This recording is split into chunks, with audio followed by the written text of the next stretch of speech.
Behold the latest military news update.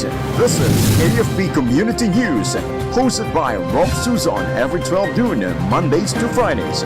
Only here on DWDD Armed Forces Radio. One AFP for a stronger Philippines.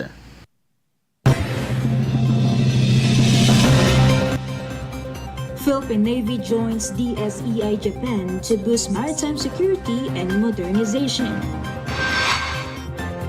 Philippine Air Force leads aerial damage assessment in flood-hit Maguindanao. COMEC reports 0 unresolved complaints. NCRPO says Metro Manila crime rate down by 23%.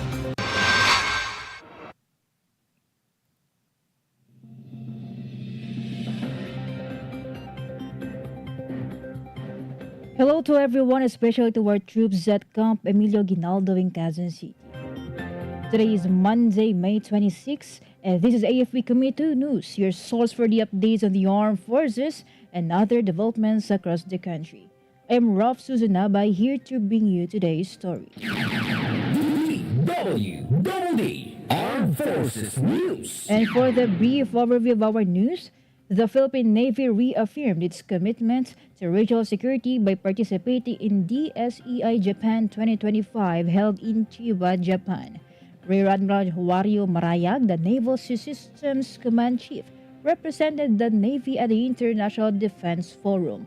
The event gathered global defense leaders, including officials from Japan, India, Oman, Spain, and Brazil. The Navy said its presence supports the Horizon 3 modernization program and enhances the regional cooperation and maritime interoperability. DWDD Armed Forces News. The Philippine Air Force, in coordination with the Office of Civil Defense BARM and the Philippine Army, conducted a rapid damage assessment and needs analysis over flood-stricken areas in Maguindanao del Sur and Maguindanao del Norte. Using a PAF Sokol helicopter, the team surveyed 14 municipalities to assess the damage and gathered critical data. OCD BAR Regional Director Joel Mamon and TOG 12 Commander Colonel Cesar Pascua led the joint operation. The Philippine Air Force reaffirmed its commitment to disaster response efforts and ensuring the community welfare. Armed Forces Radio. From NOLCOM, here's some information from Joanne about Commander Reserve Command leads activities for 55th anniversary of 2nd RCDG. Major General Ramon P. Sagala, Philippine Army Commander of the Reserve Command, Philippine Army, led the activities for the 55th anniversary celebration of the 2nd Regional Community Defense Group at Camp Meldral de la Cruz in Barangay Soyong, Atyaga, Isabela on Friday, May 23, 2025. Highlights of the ceremony, led by Major General Sagala, included a groundbreaking ceremony for the construction of the 1602nd Ready Reserve Infantry Brigade Headquarters, blessing of reservist barracks, awarding and recognition of outstanding enlisted personnel, reservists, and civilian human resource, and doning of ranks for 19 newly commissioned reservist officers. Sergeant Pedro Navarro Jr. of the 1602nd Ready Reserve awarded as Enlisted Reservist of the Year. Meanwhile, Lieutenant Colonel Rickmar P. Aquino, GSC Philippine Army Reserve, was recognized as Reservist Officer of the Year, and Cadet Lieutenant Colonel Luis Jessica E. Andam, First Class, was named Model ROTC Cadet of the Year. Aside from them, 3 reservists were awarded the Bronze Cross Medal, symbolizing their dedication to service after their excellent performance during the series of typhoons that hit the region in 2024. 2 others received the Military Civic Action Medal for participating in various programs like Medical Mission, Brigada Escuela, Feeding Program, and other outreach programs. Further, Sergeant Navarro encourages the public, both men and women, to join the Ready Reserve Force or become reservists to serve the country and develop good character as Filipinos. This is John Sagak reporting for AFP Community News, 1 AFP for Stronger Philippines. Thank you, Joanne from NOLCOM. DWDD Armed Forces News. The Philippine Air Force deployed a C-130 aircraft yesterday to transport 2,500 family packs from the Philippines Charity Sweepstakes Office to flood-affected communities in Maguindanao del Sur. The mission, launched from Villamor Air Base in Pasay City, was personally supervised by PCSO General Manager Mel Robles and OCD Administrator Undersecretary Ariel Nepomuceno. The airlift is part of a coordinated government effort to assist thousands of displaced families. It also highlighted the strong collaboration between civilian agencies and the armed forces in delivering timely humanitarian aid. DWDD Armed Forces News. 4 soldiers from the 28th Infantry Battalion are now recuperating in a hospital after sustaining injuries in an encounter with New People's Army rebels in Barangay Hagpa, Impasugong, Bukidnon. Major General Michel Anayron Jr., the commander of the 4th Infantry Division, assured the wounded troops of full support for their medical treatment and recovery. The soldiers were responding to reports of armed rebels extorting food and money from residents when the clash occurred. Military operations continue to secure the area and prevent further harassment of communities. Armed Forces Radio. Let us hear more from El Joy of 1st Year G about 17th Infantry Battalion receives Malasakit, Disiplina at Galing Award.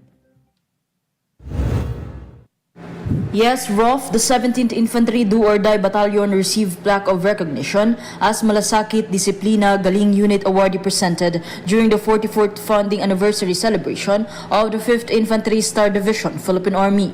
The battalion was cited for its outstanding performance of duty, exemplifying the 5th Infantry Division core values of Malasakit, Disiplina, and Galing. The award recognizes the unit's consistent compliance with the command standards and its significant contributions to the successful implementation of the division's breakthrough projects and operational achievements. The recognition underscores the battalion's vital role in upholding peace and development efforts in the region and standards as a model of professionalism and integrity within the armed forces of the Philippines. This is Meljo Inesio Oroco reporting for AFP Community News, one AFP for stronger Philippines. Thank you, Mojoy of 1st Year G. DWDD Armed Forces News. Volunteers from the Atinito Coalition boarded the MV Capitan Felix Soca yesterday for their 3rd civilian mission to the West Philippine Sea. The ship will sail from Manila to Pag-asa Island via El Nido, Palawan, where a pre-departure event will be held. Set to feature a sea concert calling for peace and solidarity, the mission includes musicians, artists, fisherfolk, and civil society leaders from across Asia. Performers include Ebidanso, Morobits, Horizon, and international artists from Japan, Indonesia, Malaysia, and South Korea. Relatedly, the Philippine Navy expressed support and readiness to assist the peaceful initiatives. DWDD National News. And now for our national news, President Ferdinand Marcos Jr. is in Malaysia to attend the 46th Association of Southeast Asian Nations or ASEAN Summit. He is expected to uphold the Philippines' sovereignty, sovereign rights, and jurisdiction in the West Philippine Sea during the summit. Foreign Affairs Deputy Assistant Secretary Dominic Javier Imperial said Marcos would join the fellow Southeast Asian leaders and dialogue partners in discussions aimed at shaping ASEAN's policy direction. Imperial said PBBM will continue to uphold and promote Philippine interests in ASEAN, such as deepening security and stability in the region, economic cooperation, and broadening engagement with dialogue partners. Armed Forces Radio. On the other line, let's hear more from Spencer about Philippine Army and Philippine Coast Guard team up to deliver aid to Ilonggos. Rofh, the 61st Infantry Battalion and Philippine Coast Guard Auxiliary teamed up for a successful medical mission in Barangay Cabanbanan, Oton, Iloilo. A total of 330 residents received free services including haircuts, medical checkups, dental services, and optical services, and random screenings. The mission highlights strong collaboration between the Philippine Army, the Philippine Coast Guard, and local government units in delivering essential health services to remote communities. This is Spencer reporting for AFP Community News, one AFP for stronger Philippines. Thank you, Spencer. DWDD National News. The Commission on Elections said it has achieved a 100% compliance rate in resolving complaints received from January to April, or 4 months before the May 12 elections. Based on a performance report by the Administrative Services Department, the 8888 Citizens Complaint Center received a total of 140 complaints during the 4-month period. All had been acted upon and closed within the mandated 72-hour time frame. The highest number of complaints endorsed by 8888 CCC to the COMELEC was 57, which was recorded in April. The high number was attributed to heightened public engagement or pre-election feedback. DWDD National News. Executive Secretary Lucas Bersamin said that a reorganization of President Ferdinand Marcos Jr.'s cabinet could affect more officials and appointees. He gave the statement days after he announced the removal or transfer of some cabinet members.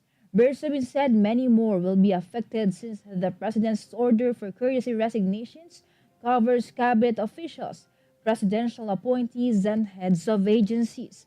The palace added that the office of the president is prioritizing the review of departments directly involved in basic services and the daily lives of Filipinos. Armed Forces Radio. From our reporter on the ground, let us hear the report of Beth Tanyete about 33rd IB and GMA Kapuso Foundation Unite for Relief Operations in flood-affected areas in Maguindanao del Sur. The 33rd Infantry Battalion, in partnership with the GMA Kapuso Foundation, unite for the relief operation in flood-affected areas in Maguindanao del Sur. Troops work closely with the local government unit and disaster response team and delivered aid to several barangays, including Limampao, Old Maganoy, Gaya-Gaya, and Datu Abdullah Sangki, as well as Tukan and Mapasapano and Papakan and Sultan Burangis. Representatives from the GMA Kapuso Foundation Incorporated expressed her gratitude for the support and logistical assistance provided by the 33rd IB. The relief effort stand as a testament to the power of Bayanihan, demonstrating how effective partnerships between the military and civil society can bring immediate life-saving assistance to those who need it most. This is Beth Taneta reporting for the AFP Community News, one AFP for the stronger Philippines. Thank you, Beth Tanyete.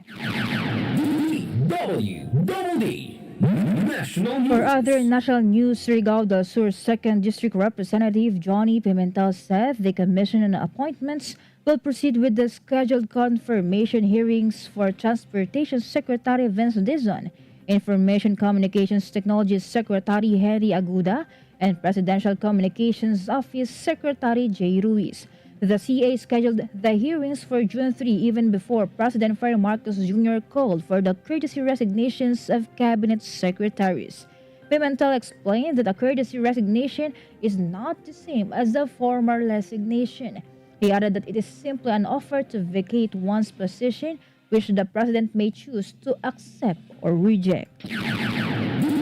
DWDD National News. President Ferdinand Marcos Jr. already has a short list of names to replace Police General Romel Marbil as head of the Philippine National Police, according to Executive Secretary Lucas Bersamin. Marbil, whose term was extended by 4 months due to a ban on appointments during the election season, is expected to end his term on June 7. But Bersamin emphasized that he does not want to preempt the president. Under the law, police officials are mandated to retire at the age of 56. Armed Forces Radio. More updates from Shai. Navy vehicle overturns in Nara due to heavy rain. Good afternoon. A vehicle from the Western Naval Command overturned along the South National Highway in Barangay Burirao, Nara, Palawan. Initial reports identified the driver as a 24-year-old Navy personnel traveling with another sailor from Puerto Princesa to Bataraza.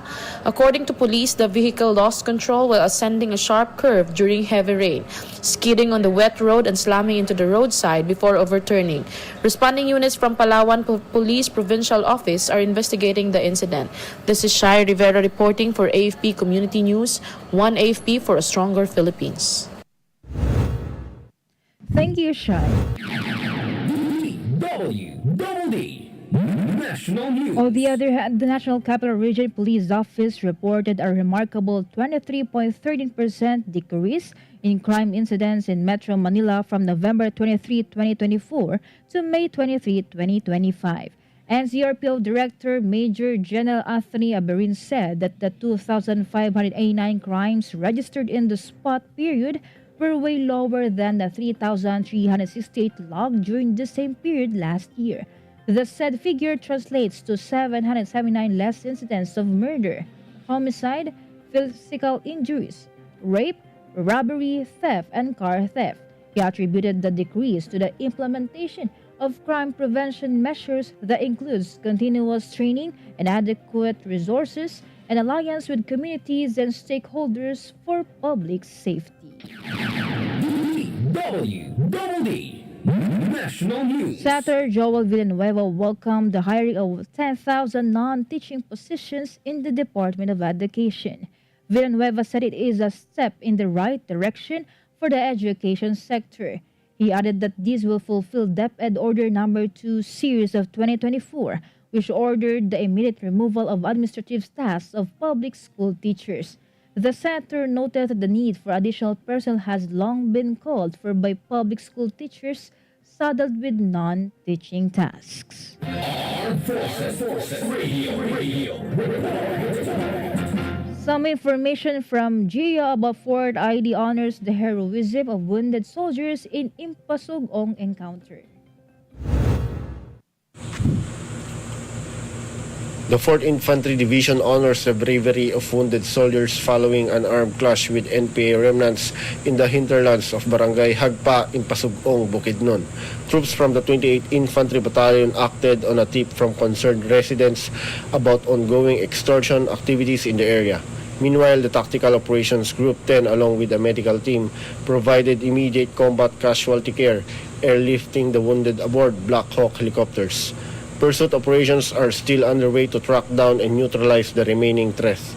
This is Gio reporting for AFP Community News, one AFP for a stronger Philippines. Thank you, Gio. DWDD National News. The Office of Civil Defense and Philippine Charity Sweepstakes Office transported thousands of relief packages to victims of severe flooding in Maguindanao del Sur. OCD Administrator Yusek Ariel Nepomuceno and PCSO General Manager Mel Robles supervised the loading of 2,500 units of Charitimba relief packages. Each package contains rice, instant noodles, canned goods, and bottled water. Nepomuceno said the initial deliveries are focused on the main areas, particularly the communities and evacuation centers. DWDD National News. The Department of Labor and Employment National Conciliation and Mediation Board has settled labor rows in 3 leading universities in Metro Manila after mediating in their collective bargaining agreements or CBAs. Resolved were the labor disputes at the University of Santo Tomas, the University of the East Ramon Magsaysay Memorial Medical Center, and the Lyceum of the Philippines University. The board also settled the labor row at the United Pulp and Paper Corporation after the union and the management reached an agreement on the issue of wages. The CBA is scheduled for signing in the first week of June. Armed Forces Radio. And now from Congress, let us hear from Terrence about how Speaker lauds Taharos for gold medal achievement in Palarong Pambansa 2025. Speaker Ferdinand Martin G. Romualdez, joining the entire province of Leyte and the people of Eastern Visayas, proudly congratulates Crisha May Taharos for winning the first gold medal of the 2025 Palarong Pambansa. The speaker said that at just 13 years old, Christian May has shown the heart of a true champion. He continued that her victory in the 3,000-meter run is a story of redemption, perseverance, and unshakable determination. As a student of Tanawan National High School and a trainee of the Leyte Sports Academy, Christian May embodies the promise of our youth and the potential of grassroots sports development. Her success is a testament to what we can achieve when we invest in our young athletes. Christian May's triumph is not only measured by medals, it is marked by courage, discipline, and the power of never giving up. This is Terence Mordeno Grano reporting for AFP Community News, one AFP for Stronger Philippines. Thank you, Terence from Congress. Armed Forces Radio. Let us hear more from Kath of the Philippine Air Force brings medical and dental services to Zambales in celebration of its 78th founding anniversary. Yes, Rofh. The Philippine Air Force conducted a medical and dental outreach activity at People's Plaza, Botolan, Zambales. The activity is part of their celebration of 78th founding anniversary with the team Focus PAF at 78, advancing air power by committing to mission, strengthening capabilities, and championing core values. The PAF personnel provided services including pediatric and family medicine consultations, dental services, visual and cataract screening, distribution of prescription eyeglasses, cleft palate consultations, prosthetics distributions, free haircuts, circumcision, and counseling sessions. They also donated solar panels, GPS trackers, marine batteries, compasses, water containers, and fuel gallons to the Maritime CAFGU Active Auxiliary. In his remarks, Lieutenant General Cordura reaffirmed to bring essential services directly to communities in support of national development and public welfare. This is Kat reporting for AFP Community News, one AFP for a stronger Philippines. Thank you, Kath. DWDD National News. A 3-year-old child in Tungawan Town became the first Mpox case in Zamboanga, Sibugay. According to the Zamboanga Sibugay Provincial Health Office, the child is recovering following medical care at Dr. George Hoffer Medical Center in Naga Town. Both the patient and her immediate family were placed under home quarantine. Contact tracing was also done to prevent further spread of the disease. DWDD Armed Forces News. And that concludes today's broadcast, and thank you for tuning in, especially to our audience on AFP Radio, the DWDD's Facebook page. Be sure to join and catch us again tomorrow for more stories and updates, same time and same station. Once again, this is Rofh Suzon-Abay for AFP Community News, one AFP for a stronger Philippines. Behold the latest military news update. This is AFP Community News, hosted by Rofh Suzon every 12 noon, Mondays to Fridays. Only here on DWDD Armed Forces Radio. One AFP for a stronger Philippines. Ito ang DWDD 1134 kHz AM. Balita, impormasyon at musika. Ito ang DWDD AFP Radio. Boses ng Kawal Pilipino. Kayo ay